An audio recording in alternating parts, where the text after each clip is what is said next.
I actually was here on time, but Hank, our good buddy Meredith, was real black. Meredith really was very black. So Meredith said, "Oh, I'm gonna get there later because we're having our family reunion at the Sheraton downtown." She said, "If you could just drop by." And I said, "Meredith, what time was y'all family reunion?" She said, 7. I said, "Well, Hank's event starts at 7. It's a little hard. I'm one of the honorees. I kind of got to be there." She said, No. But I talked to Hank. Yeah, I got the text. And she said, "You get your award between 7:30 and 8. I said, "Okay." She said, "Because I was going to surprise you and come by the award." I was like, "Yeah, okay. All right." So I go over. I said, "Look, you got to send the car. I will walk in, say hey, walk back out, so you can get some good family brownie points." Did that, no problem. So we're in the car. Her family member was Alvin Garrett. He's a singer. Y'all heard of Alvin Garrett? That boy cannot drive. Alvin missed 2 damn exits. The GPS said I was going to arrive here at 7:46. I got here at 8. I was killing him in the car. I said, "Please, you can keep singing, but don't drive anybody ever again." So, and Hank is texting me, "Where are you?" I'm like, "Say, man, this dude next to me clearly will never work for Uber. And he better keep singing because he sure won't be a limo driver any day." But I'm glad to be here. This is not my first time here. I think the last time was 4 years ago. And Hank invites me every year, but the schedule is always crazy. And so I'm glad to be back, glad to see a lot of you all dressed up, looking clean. And there are a lot of folks I know in this city. It was great earlier to see Ambassador Andrew Young, my alpha brother. It was a great session we had today where all the young folks got an opportunity to ask him questions and to be with him. If you missed it, I told Hank, see, wherever I go, I roll with my gear. And matter of fact, one of the women in there, she said, "Don't you have somebody who can do this stuff for you?" I was like, "Wow, I don't know how the hell to do it." She was shocked. I was setting the camera up and setting up a live stream and stuff. I said, "Baby, I'm always be employed." Let's just be clear. Matter of fact, I had to give a millennial a lesson earlier on social media. I'm like, "You might be 24, but I'm 48. I know what the hell I'm doing." Right, Jessica? Yeah, we're you. So you missed it. If you actually go to my Facebook page, my Periscope page, or my YouTube channel, you'll actually see the entire conversation that we live stream, so it's there. Let me say this. It's very interesting when people ask me, where did this whole thing start? What was your big break? All this sort of stuff. And do understand, I went to Communications High School. Jack Hayes High School in Houston, Madden School of Communications. So I've been doing what I do since I was 14. So I was very clear what I exactly wanted to do. And let me frame it this way, to understand why media matters. Whenever there's a coup anywhere in the world, the first thing they do is they get control of the guns first. The military is always first. The second thing they always get control of, media. Media before the banks, before the ports. It's always media because they understand that's how people get information. If any of you saw Skip Gates' documentary, Many Rivers to Cross, that was a wonderful scene where they went to a museum in Michigan that detailed all of the images of how black folks have been negatively portrayed in media. No other group in American history has been under continuous vicious assault through media than black folks. No other group. No other group. That's called fact, not an alternative fact that Kellyanne Conway was here. The reason that is important is because none of us can lose sight of why media matters, but also why black-owned media matters. I did not say black-targeted media. I said black-owned media. Because if we are never in control of our narrative, then somebody else will determine exactly what our narrative is. That is dangerous.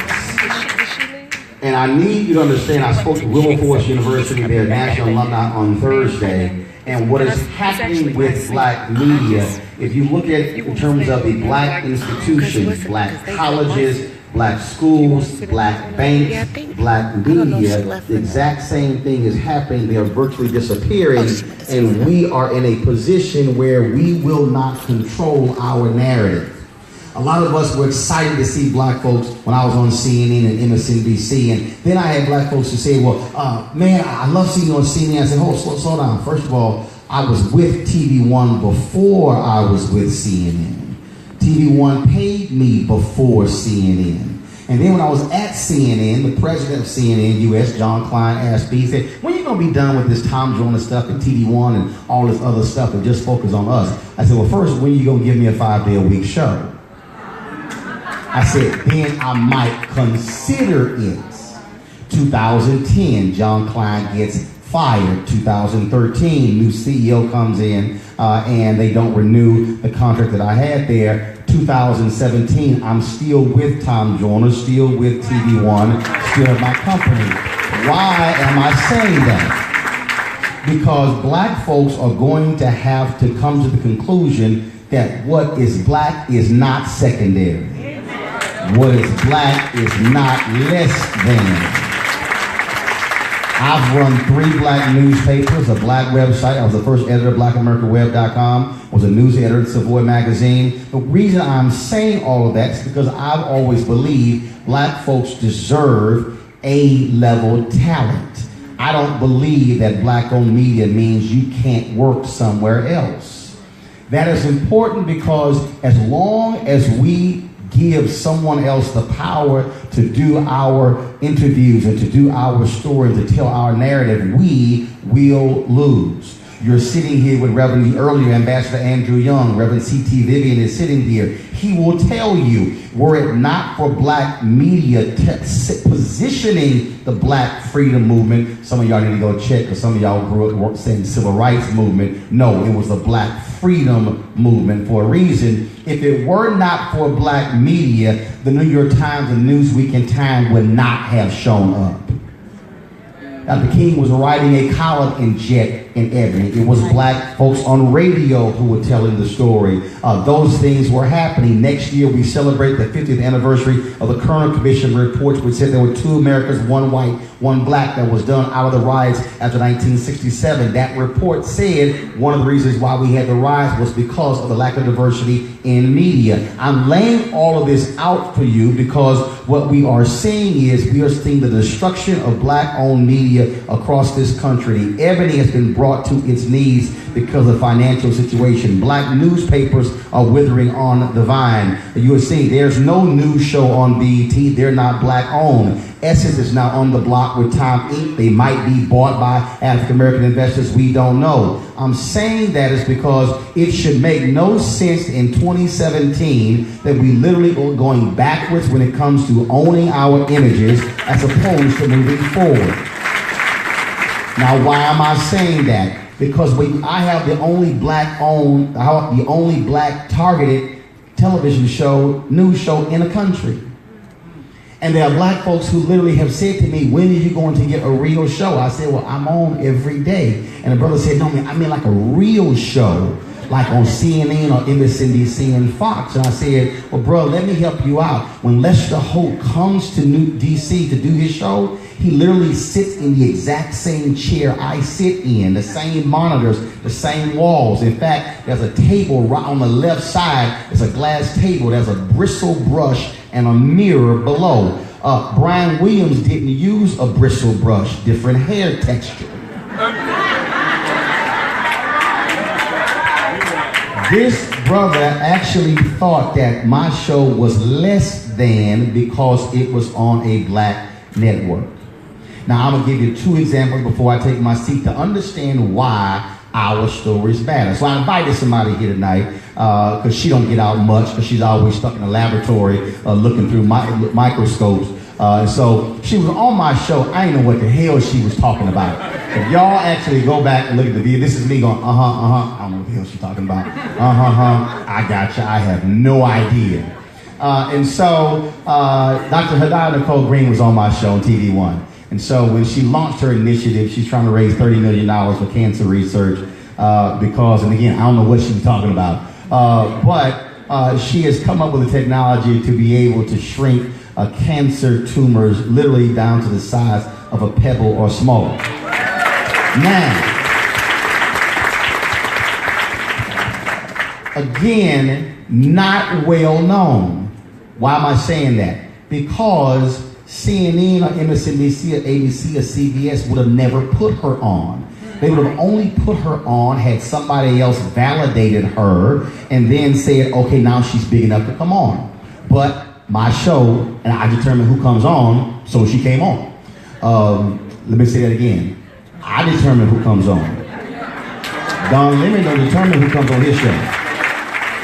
I determine who sits in my chair. And act the fool, you don't come back. So we did this interview. Talking about, y'all, the interview is talking about cancer with a physicist.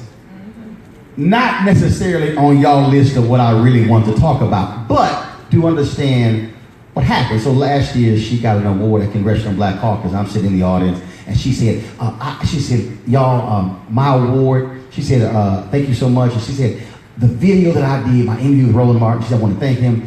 It's been seen 5.2 million times on Facebook. And I was sitting there, I was like, really? So I texted my guy, I said, say man, can you please pull the numbers to see if this true? And he hit me back, he said, no, he said, it's actually up to 5.8. I said, really? Okay, all right, seriously. So then, okay, a few months go by. So here we are. And that was, you got the award September last year, right? Yeah. Okay, September last year. So we're not even a year. Okay, she said 5.2. Now that video is at 13.2 million views.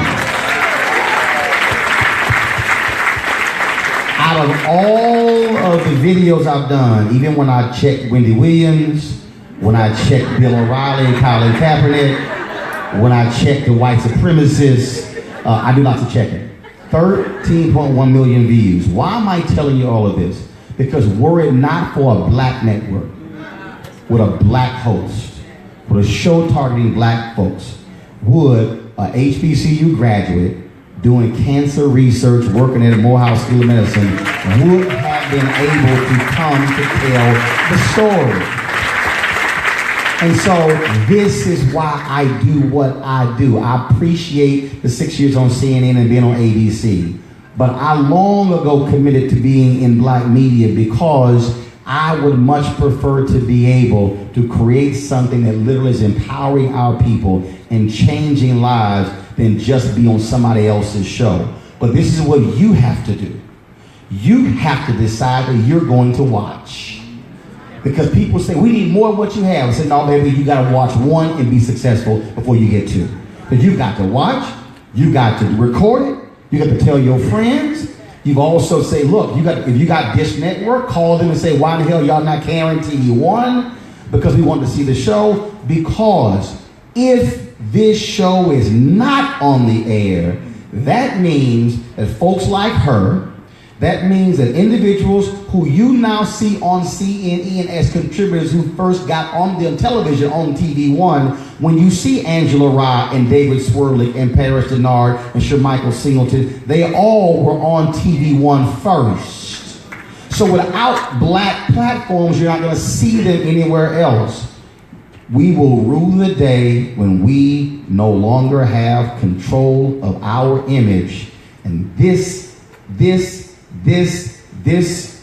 group, this class of black folks should never, ever allow that to happen, because your children should be able, and your children's children should be able one day to ensure that their stories will be told unapologetically black, and not asking somebody to tell it, but saying, thank God someone who looks like us has the courage to tell it. That's the charge I'm leaving you with. And thanks a lot.